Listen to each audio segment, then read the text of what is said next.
What's up, everybody? Welcome back to the Buccaneers franchise. We have episode 29, and we have the divisional matchup against the Cowboys in this episode. So you want to make sure you stick around and check that out.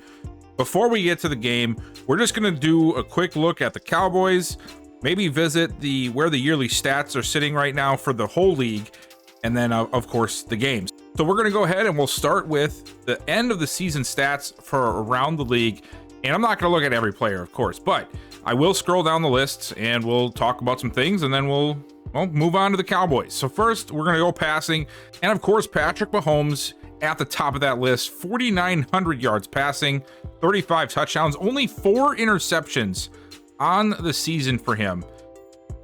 And this right here is sort of what I was referring to. I've told you guys before that depending on the playbook and depending on the sim, that things are just ridiculously unrealistic. And while I'm not saying that this stat line for Patrick Mahomes is that outside of reality, look at the completion percentages on some of these quarterbacks that we have not, that have been simmed all season.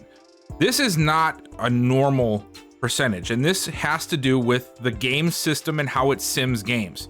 Now, you can try to control this to some degree, but it's very difficult to actually control it and to make it, the way you want. And to get realistic, you're going to get some things that are repeated, and you're going to get some things that look similar to other players. That's just the unfortunate truth of what we're dealing with in Madden right now when it comes to sim statistics. 73, 74, 75, 71, anything above 70, is considered absolutely crazy good. And to see so many quarterbacks well above 70, it's just one of those things where this is what you deal with when you have a lot of simming. And then look at in second place is Dak Prescott, the guy we're going to be going against today. 4,500 yards, 44 touchdowns, 9 interceptions, and Trey Lance right behind him. Now, Lance, if you look at all the statistics here, it looks a little different, right? It looks the same in yardage. It looks the same in maybe the touchdowns, maybe the interceptions. But where I'm looking is this statistic right here. Now, because we played the games, our games played out differently. And I would say that we had a more realistic approach to a quarterback going through a 17-week season. Well, 17-game season. But Trey Lance, 580 pass attempts, the most in the entire league. 31 touchdowns, 9 interceptions, and then look at the pass completion. He is at the bottom. There are not many quarterbacks worse than him. In fact, Kenny Pickett is the only starting quarterback that had a worse completion percentage than him, and that is including the sim statistics. Aaron Rodgers is tied for 62 with him, and there's a few other guys all at 62 as well. But my point is, even though, you can say, well, hey, you want to get rid of Trey Lance and you're not sold on him, but this guy's third in all the rankings. But you can look at other areas and see that there is a drastic difference between him and these other top quarterbacks. For instance, he had a lot more pass attempts because we're not simming the games. He had more interceptions because, well, these guys are in the sim, and the sim really throws a lot of touchdowns and doesn't throw a lot of interceptions. And that's been the case on every slider set I've been using this Madden cycle. The completion percentage and the passer rating seem to be where there is a big difference between what kind of quarterback you're looking at. And if you want to look at a quarterback that he's similar to in terms of passer rating, it's actually more closely related to Kirk Cousins, which Kirk Cousins is a very good quarterback. But in this sim, 26 touchdowns to 12 interceptions, that is not a very good season for a veteran quarterback. He had 68% completion, which sort of held that up a little bit. But my point being is looking at some of the key statistics that are going to be different because of simming all the games versus playing all the games. There is a big difference in what Trey Lance was able to accomplish. If we did the same exact scenario with Prescott, Mahomes, Burrow, some Josh Allen, I bet you we see some huge numbers in the pass game. So that's just my little rant because, obviously it's a little strange when you have a quarterback that's listed top 3 to not be your future starting quarterback. But a lot of this has to do with playbooks, and a lot of this has to do with the sim. I chose a good playbook with the Cowboys. It's them and the Chiefs are like the best playbooks you can use, and it shows here. Prescott is right above them. But going down the list, let's see where some of these young guys finish, some of the new quarterbacks. Demario Weathersby is the first one on this list, and he did not have a very good season. 2,800 yards, 15 touchdowns, 16 interceptions. That, wow, not a good play. Jalen Hurts had a horrible year. 14 touchdowns and 11 interceptions. Granted, he was hurt for a good chunk of it, which is where Dontrell Samuel comes into play. 1,100 yards, 7 touchdowns, 2 interceptions.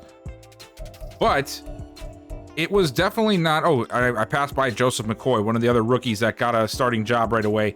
He had, I would say, a pretty solid rookie season, for sure. And then I'm just sort of going through the list here. You guys obviously feel free to pause and check out anybody's individual statistics that you want.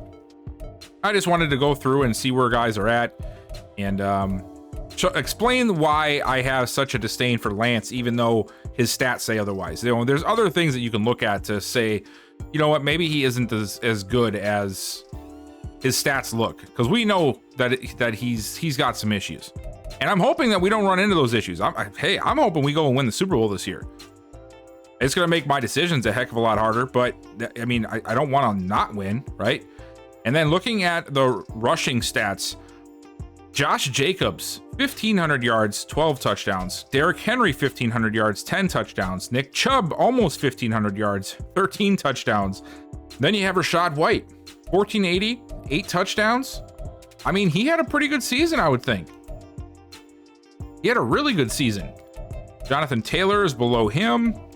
And then once again, I'm just going to go down the list and we're going to check out what happened around the league. It looks like a lot of the same people. There hasn't been too much change up in terms of players being drafted that are taking over anywhere.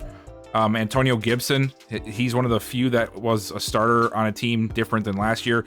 The Vikings signed him and they didn't have a very good run game, so he ended up getting over 1,000 yards and 12 touchdowns.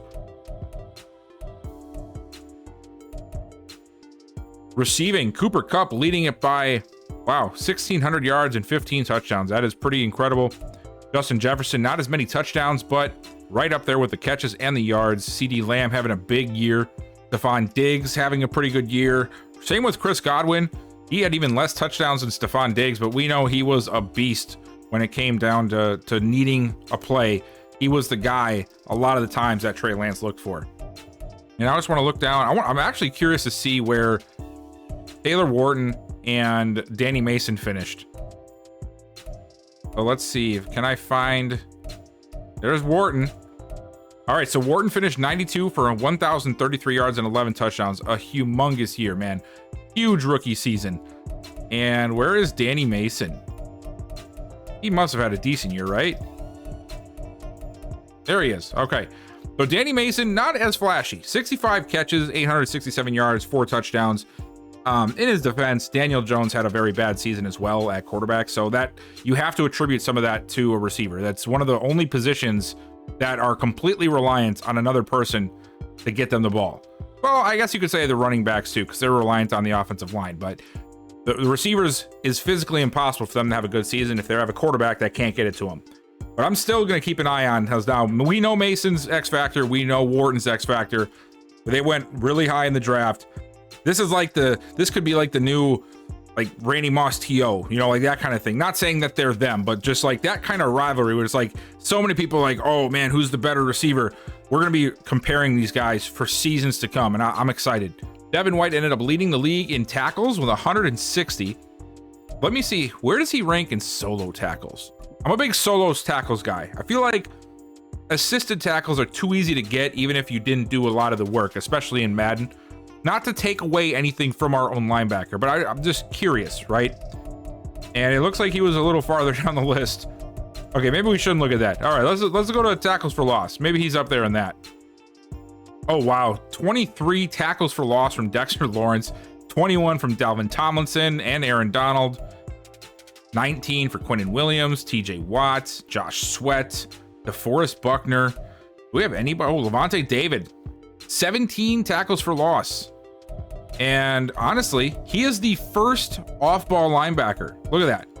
First off-ball linebacker. Yes, you have a couple guys here, but Watts and Phillips, those are edge rushers. So they're going to be coming off the line almost exclusively. Levante David, and then look at all this behind him. Look at this. Look at, oh my God. You have to go all the way down to like where Devin White is for tackles for loss to find the next like actual off-ball linebacker. That is impressive. That is impressive for our linebacker, who unfortunately will not be staying with us much longer, as we know that this is his final season. And then for sacks, Myles Garrett had 24.5. Micah Parsons with 20.5. Quinnen Williams 14, along with TJ Watt. Aaron Donald at 13.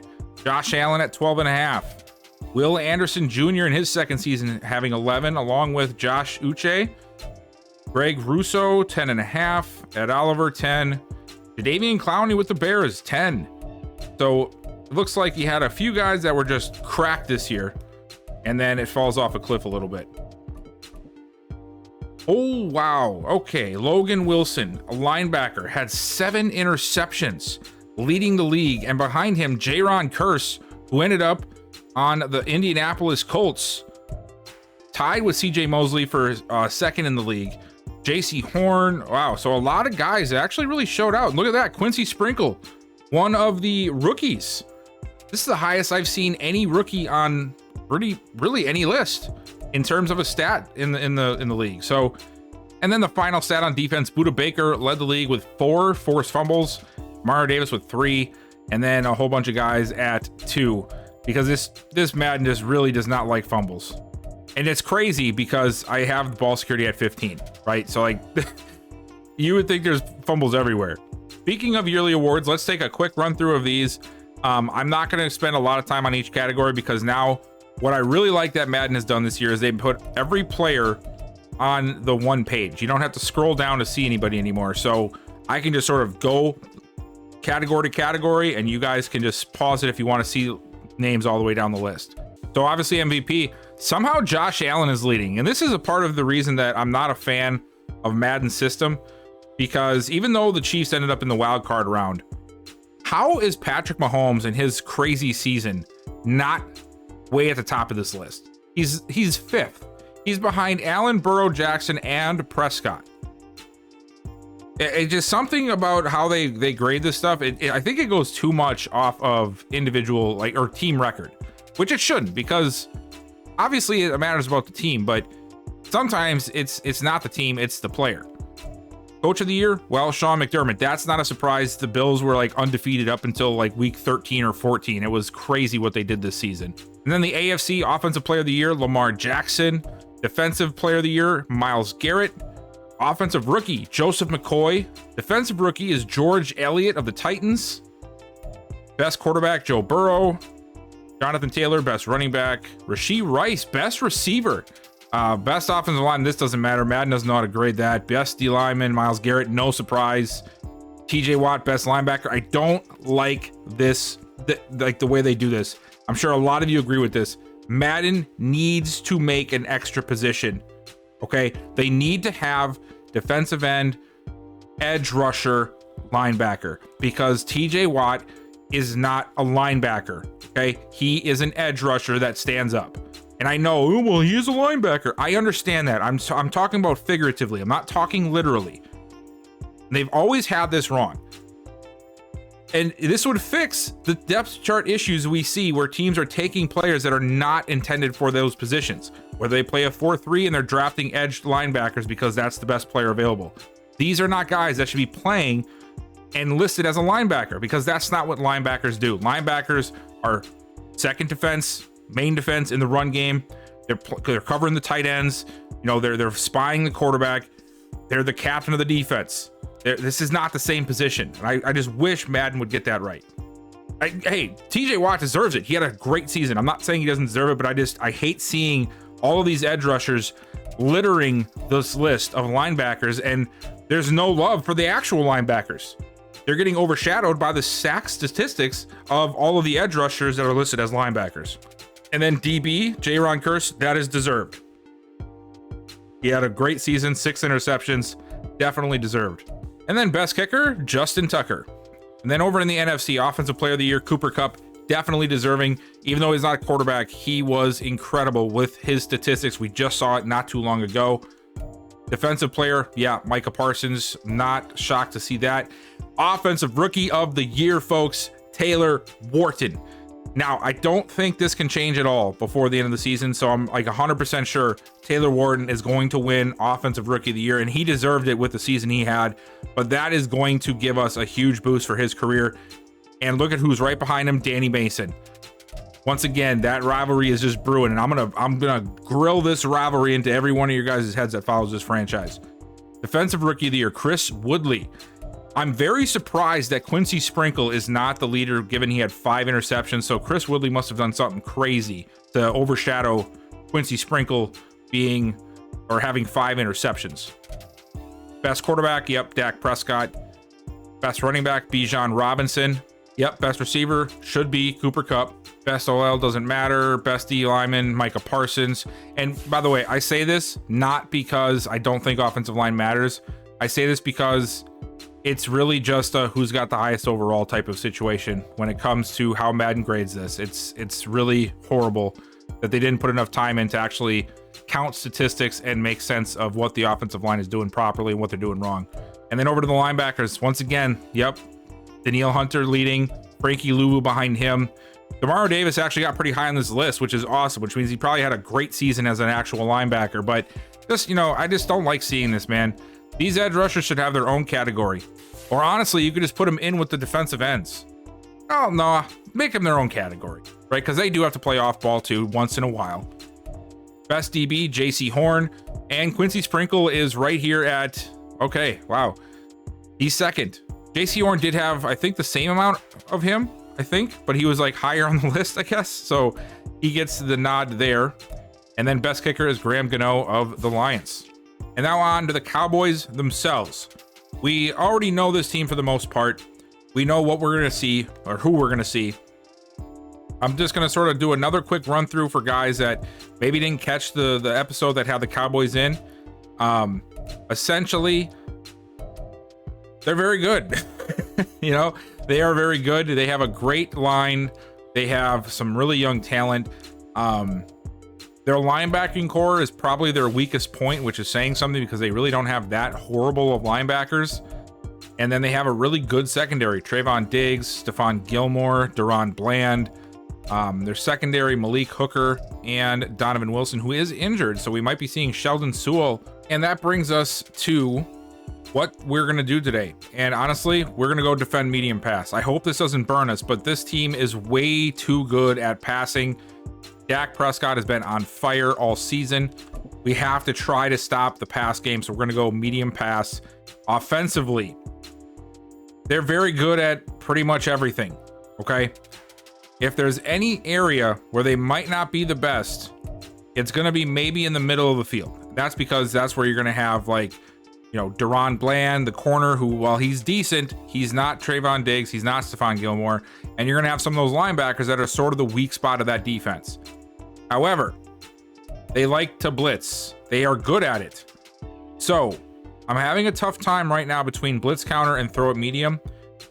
I partially want to go for throw it medium because they don't have a lot of percentage-based blitzes. It's just that they get home on their pass rushes. So essentially, when you do blitz counter, and this is a big thing that a lot of people might not understand, when you choose one of these game plans, you're not getting these boosts and these regressions here where it has like the plus and minuses down here every play. It's only on plays that are called that are supposed to be a blitz counter. So any play you have that's considered a blitz counter or considered throwing it short, that's when you get the boost. You don't get them every play.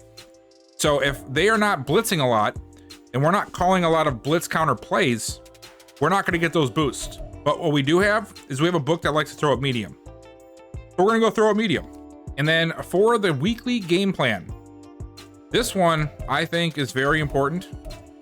We need to keep pace with the Cowboys offense. We're going to go for 350 yards passing. Defensively, allow 30 points or less. Honestly, I'm going to let that one ride because maybe we can at least get some points. And then offensively, I think we need to get at least 350 on this side here as well. Head coach, there's no way we're allowing less than 200 yards. I just don't see it. But maybe we can get 5+ offensive touchdowns. Those are the goals. Put up a lot of points. Don't expect to shut them down. And that is it. I'm going to go ahead and do these mini games, and then it is time for the divisional game. All right, so I wanted to make a pit stop at the player upgrades because we had quite a few of them, and to some pretty prominent players and future players. So Taylor Wharton, of course, being one of them. And let's go ahead and we are going to do, what did I do last time? Did I do deep threat last time? Why can I not remember what I did last time? I think I did. Yeah, I'm going to go deep threat again. And there we go. 1 to catching, +3 to deep route running. Paul Bronson. I'm really excited to see what Paul Bronson's future looks like here. He already overtook the 4th corner spot last week, which, you know, it's not a huge position increase, but to me, he sees the field now. Whereas before, as the 5th corner, you know, he didn't see the field. And now, a guy like Duke Shelley is sort of expendable, even though I love Duke Shelley. And let's see. Yeah, he still needs zone. So we're going to keep going at the zone. I really want to get that back to, I want to get that leveled out. And there we go. Now it is level. Tackle 1, +3 to zone. And now I can really start to hone in on just wherever. And I think I'm going to do a lot of slot now with him. Come back to do zone once in a while. But now we have him balanced. We can just start gradually building him up into a great overall corner. Anthony Moore is going to get one. And this is the future of our linebacking group. Him and Devin White. So here, what I think I really want him to work on, his coverage is so good already. His man coverage needs some serious work. But I think what I'm going to do is I'm going to focus on field general for him. Maybe I want to do, his play rec is actually pretty good too. Same with his awareness. So yeah, we are going to go, I'm going to go to run stopper. Yeah, run stopper. Try to get some more of that stuff involved there. +3 to block shed, +2 to man, and 1 to tackle. That's a good upgrade for him. And now his block shedding is up to a 74. And his tackling got an 82. And his man now up into 60. So that's good. Nathan Givens, my futures project at wide receiver. I did deep threat once last time. And he really needs his route running. His route running is where he is really hurt at, but I just don't want to make him a, I don't know. I'm going to go physical. I'm going to go physical again. Agility, 2 to catch, medium route, 2 to release, short route, and to strength. That's actually a really big upgrade for him. He's got an 80 release now. That's a really good starting number for a lot of receivers. Hell, even some starting receivers probably have worse release than him right now. And yeah, I'm excited. And then Emmett Thomas. Now, Emmett Thomas was a guy that I found in free agency. He doesn't have any fancy rating. He's normal dev, but he's 6'3". And that was a big point for me because I love having a big, long corner like that. And hopefully we can get this guy built up enough, but he needs a lot of work in the zone department. And he only gets 1 to zone, but he does get 2 to play rec and 3 to tackle. So it's still a decent upgrade for him. His play rec did need it too, so I can't complain too much. And then before we get to the game, I wanted to talk about this here. You guys are going to see this at some point in your franchise if you've not already. Some of you have probably clicked on it and then realized it wasn't a very good thing to do. And I'm going to tell you why it's not a very good thing to do. Because the hot opponent gives you essentially a huge boost, but it gives the other team a huge boost too. So it can actually backfire on you. So what I recommend is do not touch hot opponent. And now what I'm going to do for this franchise is, because I feel like it's my obligation to create the stories, to do the things that'll create different drama, I'm going to be clicking on it. So let's go ahead and let's do this scenario.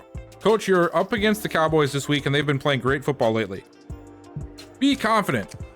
They've looked unbeatable the last few weeks, but we have a locker room full of guys ready to step up to the challenge.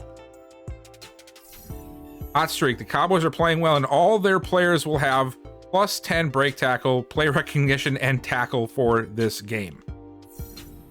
The vote of confidence has your team fired up for this week's game. All players will have +10 break tackle, play recognition, and tackle.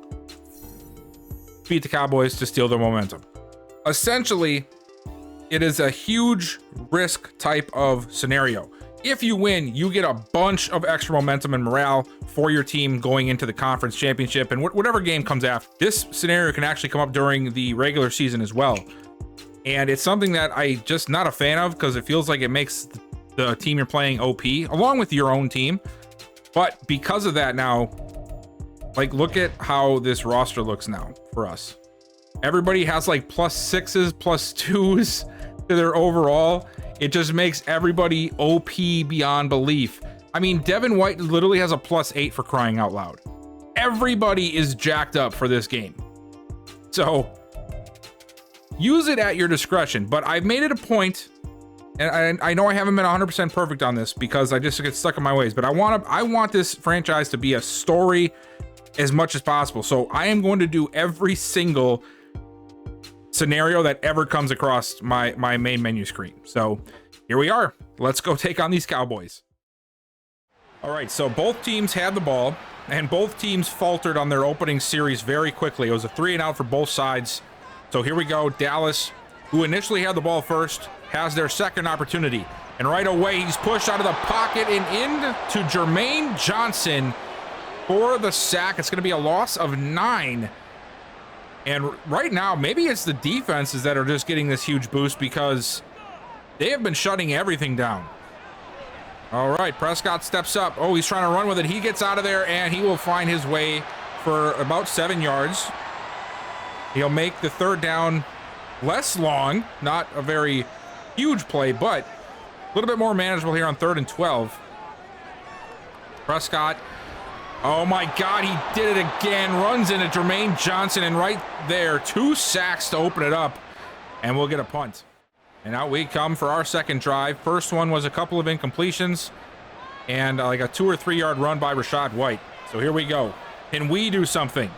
Handoff, White up the middle, very patiently running and finds his way for a big pickup of about 11 yards. Best play of the day everywhere. Both sides of both teams. 1st and 10. Lance takes a drop back, push out of the pocket. Oh, changes his mind, tries to throw it, and ends up going in the dirt. It would look like he had Wharton downfield, but he just did not have enough time to throw that ball without the defense getting to him. Here we go, 2nd down. Lance this time gets rid of it quickly, and he finds Watkins on the sideline. Big pickup of 19.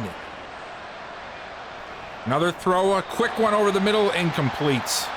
He had Watkins, but I don't know if the timing was off or if he just threw it off. A 1 for 3 so far today. And we're going to stick with the pass game. A quick throw inside to Wharton, who somehow, he was the one who ends up with that ball. There was a bunch of people, both Bucks and Cowboys there. Another handoff for White. Gets outside. Down to the 15. They'll mark him at the 16. Another big run. That one for 16 itself.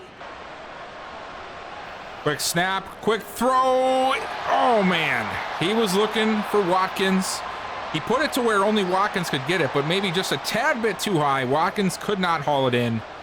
Now it's 2nd and 10 from the 16. Handoff. And nothing. They shut that down quickly. Van Der Esch and Parsons both back there to make the stop. And now Dallas is just looking to get one more stop and at least force a field goal. Play action to Knight. Over the middle. Open Watkins, and he gets down to the 1. Big play right there from Lance. Decides to pull it. I'm not sure if that... No, that one's an RPO. That couldn't have been. That must have just been a play action. But either way, it was a good throw. Samuel checks in the backfield. We're going to go to Nick Morgan, who gets absolutely destroyed behind the line. Wow, that he got stood up quickly. I feel like you should just gave it to Samuel. Handoff, White trying to find room, and he can't either. Dallas was ready for the run. They've been seeing us run all season. I'm sure they've done their homework. Oh, right there, Godwin, nobody on him. Oh, we run it. And we don't get it. Oh, man. I really would have loved to see a slant there. And now we're going to take the field goal. All right, Dallas down by 3. We cracked the shield. Finally got something going on offense. Now can Dallas do the same? Prescott rolling out of the pocket, lets it go, and it's incomplete. He was targeting what looked to be Brandon Cooks. Second down, Prescott over the middle for Lamb, got him to the 25. 3rd and 3 for Dallas. Quick throw outside, and it's caught. Beautiful catch by the veteran, not rookie, Brandon Cooks, who just seems to perform in every city and team he goes to. And yeah, I feel stupid for saying he wasn't a number 1 receiver. I said that last year. I had to sort of eat my words a little bit. Pollard gets his first carry. Oh, that was his second one. Oh yeah, that's right. Opening drive, he had nothing. He had a run to open it up to make it 3rd and 4. But anyway, he gets another one here for 8. Setting him up nicely here on 2nd and short. Playbook is wide open. Let's see if they try to take a shot. No, they'll go underneath, and it's incomplete. Looking for Ferguson. But we had 3 or 4 defenders in the area. And now they're sort of forced to go for some short range.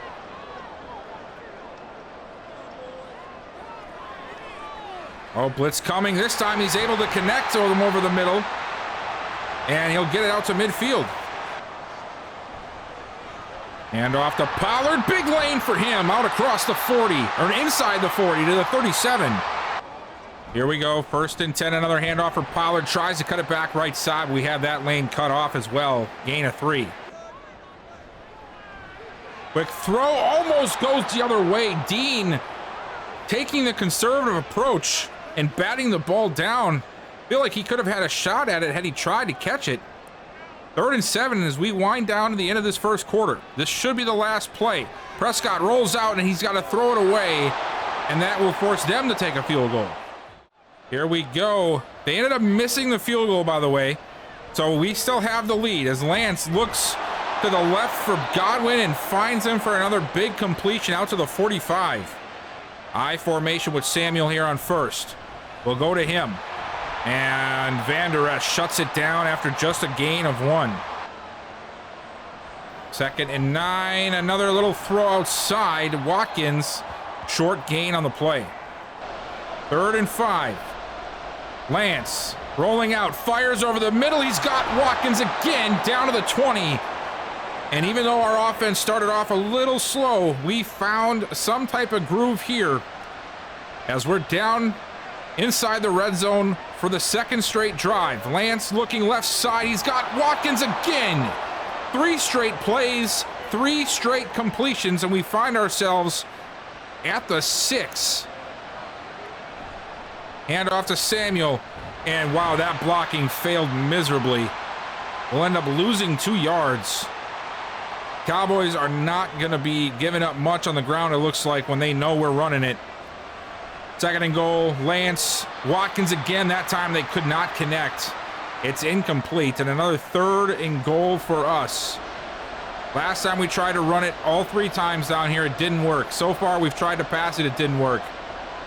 On 3rd down, Lance is looking for that end zone, and nice coverage on Blake from Diggs, and we'll have to take another field goal.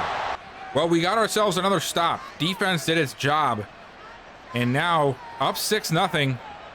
We come out here at the 32, single back set for White.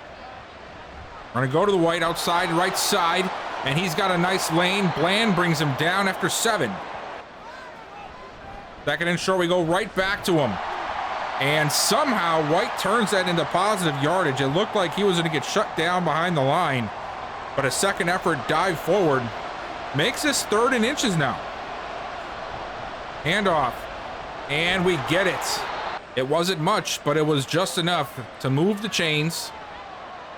And now we go to the air. Lance, quick drop back, feeling flustered, trying to get away from Parsons, and what a shot! What a throw! And it ends up being incomplete. That right there was an incredible throw by Lance, I cannot lie. And Watkins could not get his feet down, could not corral it. And instead, now it's 2nd down, short run from White makes it 3rd and 7. But wow, that was a very beautiful throw. Too bad we could not get a completion on that one. Lance over the middle. Godwin comes down with it. Right through the outstretched arms of, I think, Trevon Diggs. Let's see. Yep, Trevon Diggs was right there. But Lance put it just outside of him. Godwin able to corral it. And once again, we find ourselves in field goal range. Now, with an offense like Dallas, these field goals are obviously not going to be enough at some point. There goes Samuel. He gets a nice lane, and he is down to the 26. That run will set us up nicely on second to maybe do... Okay, we're just going to take a short one anyway, but hey, it works, and we get a nice run after the catch from James Blake. Down to the 17, a gain of 8. Samuel in the game once again. Play action. Lance to the end zone. It's incomplete, but there's a flag down. I think this is going to be DPI. It is. And it's going to be on Stephon Gilmore, who sort of got tangled up with Godwin in the back of the end zone. And nobody is happy here in Dallas, but we are first and goal. And oh my God. You did not have to do all that. You could have like just tackled him nicely. If I remember correctly, 97 did this exact thing to us the last time we played Dallas in the regular season. He was a menace from the inside. Handoff to White again. He'll get a yard. But this front seven is not giving an inch when we get down in this area of the field. We're going to have to go to the air here. Lance takes the snap. He looks inside. He's got Wharton falling to the ground, and it's going to be a touchdown. 13-0 here in this first half.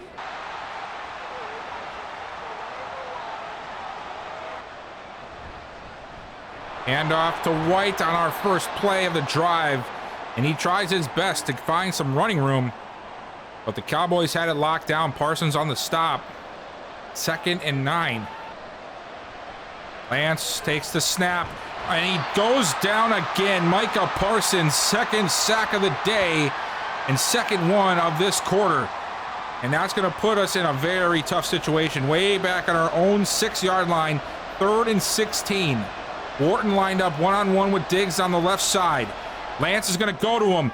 There it is, and he's got him! And Wharton off to the races. 20, 15, 10, 5, touchdown Tampa Bay, 94 yards. That is what I'm talking about. When he beats him like that, you put it up top, you don't put it on a line, and it allows the receiver to use his speed to gain that separation, and Taylor Wharton, just being a freak of nature, does the rest. So we got another big stop. And now we have the ball back again. There's Taylor Wharton, 4 for 118 and 2 touchdowns today. Turning into a star right before our eyes. Handoff to Samuel, gets outside, lowers the shoulder, and he'll get 2 yards. It looked like a much more impressive run at first, but they closed in quickly. That was Fairley, the rookie, getting in there to make the play. 2nd and 8 now. And we're going to play action. Lance going deep over the middle. Watkins with the catch. And he is knocked down to the 44. I did not see this one coming, guys. Even though the progressive fatigue, I check all the players, it always says nobody's like been fatigued and nobody is tired. I still like have a sneaky suspicion that it is affecting the CPU teams to some capacity. I don't know what it is, but I just don't see this team being able to just stomp all of the teams that we're beating right now. Lance. Oh, wow, that was a bad play there. Tried to get rid of it underneath. Off target due to the pressure, 3rd and 8. And usually by this time we see a meltdown, and we haven't seen one yet today. So hopefully it stays that way. We can just ride our way to an easy conference championship appearance. And Lance going to take off, and he gets the first down. Trey Lance is trying to make this as difficult as a decision that I've ever had to make in these franchise series that I've been doing. Because right now, he's been playing very good throughout this playoff run. I mean, he had a couple of weird throws last week, but overall it's been okay. I mean, he got hit there, so I'm not going to hold that against him. But you guys know what I'm saying. Like, every time I think I've wrote him off, he comes back with a game or two like this where it's just like, I can't get rid of this guy. Oh, that was a tough throw there. Yeah, that was not a good throw. Gilmore played it perfectly, and we're going to have to take another field goal. Both teams had to punt. And now Dallas comes out here to start the fourth quarter at their own 29. Prescott looks, and it's incomplete. Looking for Brandon Cooks. Another pass underneath, and Izzy almost picks that one off. Ferguson getting a little frustrated there, and that was just a really weird throw. I'm not sure why he tried to throw that. I feel like he should have just, maybe held on to it and just looked somewhere else. And Prescott under pressure, he goes down. It's Logan Hall. Second sack of the day for him. Haven't heard much from him all season, but he's come alive here in this game. And now, because of the deficit, they are going to go for it. Last week, we gave up this play. Can we stop it this week? Prescott rolling out, and we do. And that right there, folks, is pretty much going to be game, because now we have the ball at our own 20, or at Dallas's 20. And, I mean, it's just, you can feel it in the air. This team is defeated. Lance rolls out. He lets it go short for Watkins, makes the catch for 5. Here we go. Lance underneath. He's got Blake, and Blake has a first down to the 9. Another throw. This one to White. Turns the corner, and he gets down to the 2. Second and goal. Handoff. Rashad White gets in, and that makes it 31-0. And this game is over, folks. And after all that, I just decided to let's just sim this game. It's over with. We're up 34-0. Maybe Dallas can. Okay, nope, never mind. They're gonna give it right back to us. And I put some of the backups in just to see what they could do. Doesn't look like we're gonna get much done. Somehow, I don't know how they ended up down at the 5. It doesn't tell us. And they forced Dallas to get a touchdown somehow. Didn't even tell us how, but okay. And then we're just gonna run the ball, and that is the game, folks.